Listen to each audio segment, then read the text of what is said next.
Colonel David Carter stepped through the sliding glass doors of the bustling terminal. He had worn the uniform for over 2 decades, but today it felt heavier. The buzz of an overworked airport played in the background, rolling suitcases dragging. Across the floor, boarding announcements echoing, children laughing, others whining, exhausted parents navigating chaos. It was a scene Carter had walked through many times before. But this time he wasn't traveling for duty, nor returning from deployment. This time he wasn't alone. His dress shoes clicked against the tile floor, polished to a fault. On his chest, metals shimmered with silent weight, but they weren't.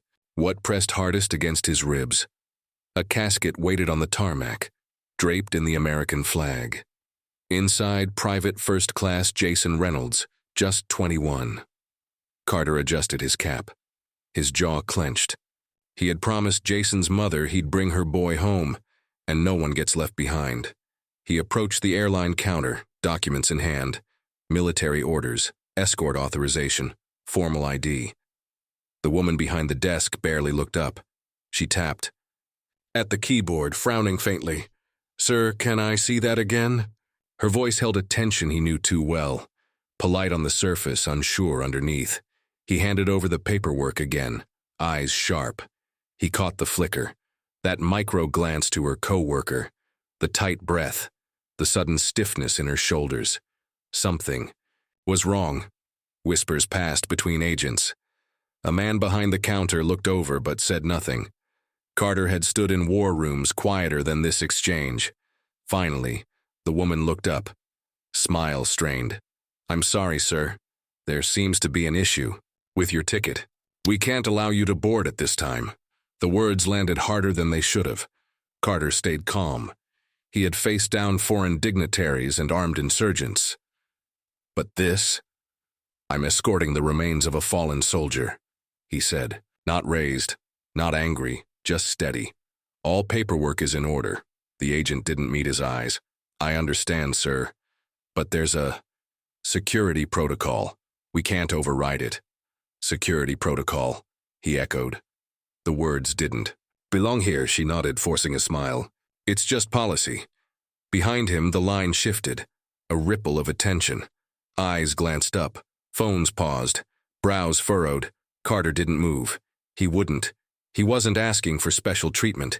He was carrying out a duty, but someone, somewhere, behind that desk, had decided that the uniform didn't mean what it used to. And that was about to be a very big mistake. Colonel Carter stood his ground, not out of defiance, but out of duty. Every heartbeat echoed louder than the chatter around him. The woman behind the counter refused to meet his eyes now. Her fingers hovered over the keyboard like she hoped. "This problem might type itself away. Policy," he repeated quietly, eyes locked. "What policy exactly?" More shifting, more glances. Whispers passed like smoke to the back of the airline counter, where a small cluster of employees began to gather. Behind Carter, the line of passengers stirred. A few leaned forward. Murmurs passed between them. Phones that were once distractions now became lenses.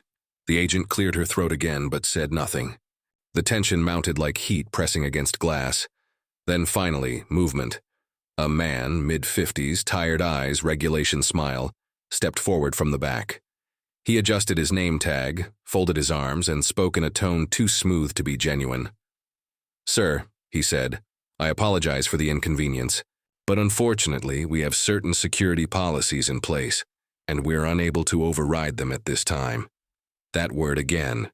"Inconvenience," Carter echoed, his voice low. "Let me be clear. I'm not here on vacation.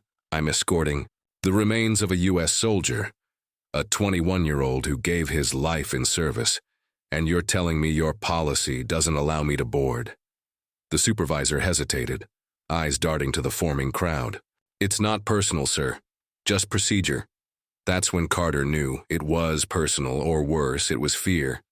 Vague, corporate fear with no one willing to take responsibility. "I've flown under these orders before," Carter continued, calmly. "Military escort protocols are clear. I've never had an issue until now." More silence. More unease. A woman in a red blazer at the back of the line whispered something to her husband. A young man furrowed his brow, glancing back and forth between the counter and the colonel. Even the crying toddler 2 rows over seemed to quiet. Then, a voice from a few feet back broke the tension. "Sir, is this about his military clearance?" Carter turned. A man stood, older, rugged, with a weathered face and a USMC cap pulled low. His stance was unmistakable. A Marine. The supervisor hesitated. "No, sir, this isn't about clearance. We're just following protocol." The Marine let out a breath. Not quite a laugh. Not quite anger. "Yeah, I've been through protocol. More times than I can count. Never seen one stop a man from bringing a brother home." He crossed his arms. "So, again, what is it really?" The air thickened, like a storm gathering its first crackle. Phones rose. Cameras clicked on. What had been inconvenience was now becoming attention. And attention, Carter knew, was something they couldn't control. The silence after the Marine's words was different, thicker, heavier. It wasn't just a pause, it was a shift. People began pulling out their phones, not to check the time, not to scroll, but to record. A woman in a denim jacket clutched her, purse closer, shaking her head. "This isn't right," she murmured to her husband. A young man in a hoodie typed furiously on his screen, thumbs flying. Carter saw the screen flash. "Tweeting now." Then a voice, nervous but clear, cut through from the side. "Excuse me, sir," she said. Carter turned. A young woman, maybe 25, stood just a few feet away, phone in hand. "I don't mean to intrude, but they're not letting you board?" "That's correct," Carter replied evenly. The girl blinked, processing. Then, without breaking eye contact, she turned her screen to face him. "I'm live right now."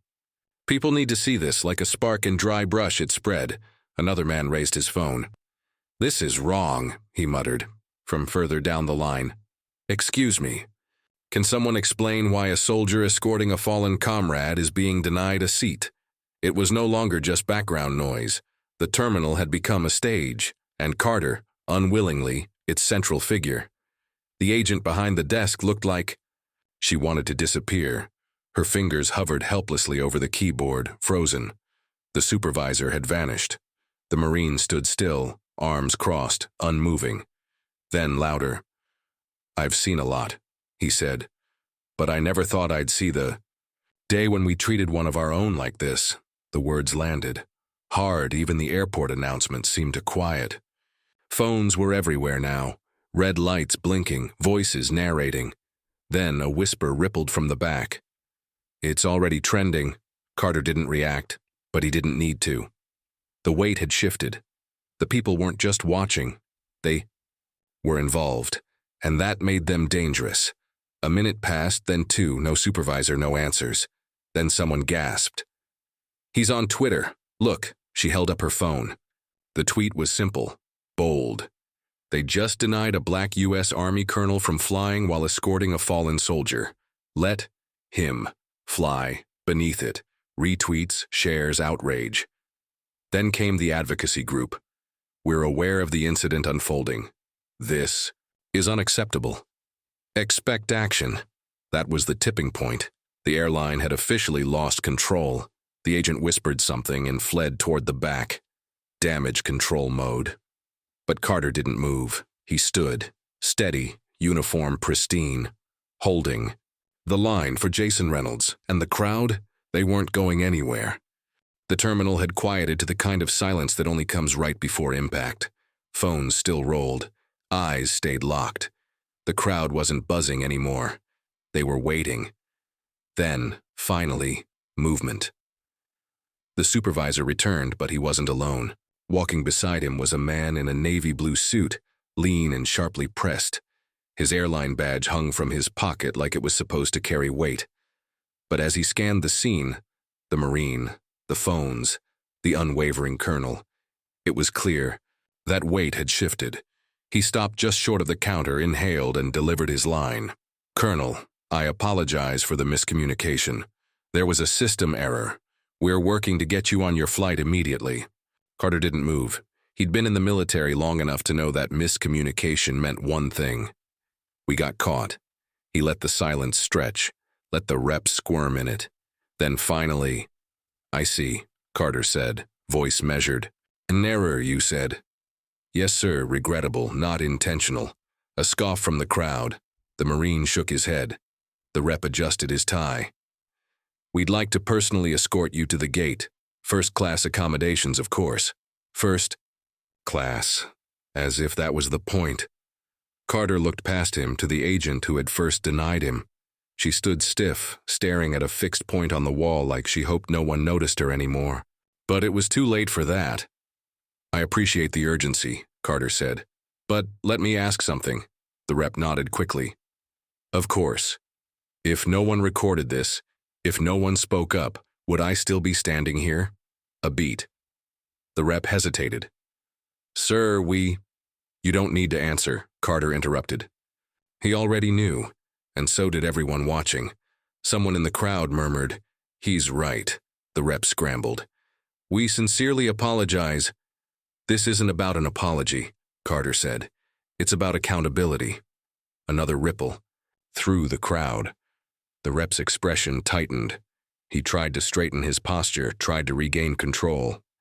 "Colonel, let us take you to your flight." But before Carter could respond, a new voice cut through the air. "Sir." It came from his left. A young man in an airport security uniform stepped forward, phone in hand. His face was pale, his tone clipped. "I think you should see this." He handed the phone to the airline rep. The rep's face dropped. "What is it?" the Marine asked. The rep didn't answer. But Carter knew. The headline was already live. U.S. Army Colonel denied flight while escorting fallen soldier. Airline scrambles for answers, video clips, still images, commentary. The fire had jumped the airport walls. The rep swallowed hard. "We'd like to issue a public statement clarifying." "The public already knows the truth," Carter said, cutting him off. Silence. "I don't need first class. I don't need special treatment," he added. "I need respect, and so does the soldier I'm escorting." The Marine grunted in approval. A few others nodded. Someone quietly clapped. Then, like fate answering the moment, another figure entered. This. One wore no airline badge, no corporate mask. He wore the quiet, composed authority of someone who'd seen battlefields and boardrooms. "Colonel." The man extended a hand. "Major Thomas Beckett, Department of the Army, we've been briefed." Carter returned the shake, firm and steady. He didn't ask how the major got there so fast. He knew the military didn't stall when one of their own was disrespected. Beckett turned to the rep. "This situation is now under military oversight. Colonel Carter and the remains of Private First Class Jason Reynolds will not be flying commercial." The rep blinked. You were just about to cover your tracks," Beckett said smoothly. He turned back to Carter. "The Pentagon has arranged a private military transport. It's waiting." Gasps, whispers. A few people clutched. Their phones tighter. The U.S. military had stepped in. Carter nodded. Not out of relief, not out of vindication, but because the mission was finally back on course. Beckett's voice dropped a notch, meant only for the rep. "This will be addressed." It wasn't a threat. It was a promise. Carter turned to the Marine. "Appreciate you, brother." The Marine tipped his cap. "We look out for our own." And just like that, Carter adjusted his uniform, squared his shoulders, and walked, not toward the gate, but toward the exit, toward something bigger. The story didn't end when Carter stepped out of the terminal. It was just beginning. By nightfall, the video clips had amassed millions of views. The hashtags were everywhere. News anchors recited the headline like it was scripture. Army Colonel denied boarding while escorting fallen soldier. Veterans groups released statements. Politicians demanded explanations. And the airline. It scrambled. Press releases, carefully worded tweets. A statement from the CEO calling it a regrettable misunderstanding. Too little, too late. The damage was done. Their stock dipped. Public trust eroded. Boycotts trended. And then came the lawsuit, from a coalition of military families and advocacy groups, citing discrimination. failure to uphold service member protections. Behind the chaos, Carter kept moving. He didn't seek interviews, didn't post online. He was exactly where he said he would be, delivering private first-class Jason Reynolds home. He stood beside the flag-draped coffin as the young man's family received him. No press, no spotlight, just quiet tears and folded hands. Carter didn't need recognition. He needed respect, and that, he realized, was the real fight, because respect shouldn't require a live stream. It shouldn't need to go viral to be real. It should be the baseline. The people who spoke up at the airport, the Marine, the young woman with the phone, the passengers who refused to look away, they didn't do it for attention. They did it because something inside them whispered, "This is not right," and they listened. That's what changed everything, because when people stand up, injustice has nowhere to hide.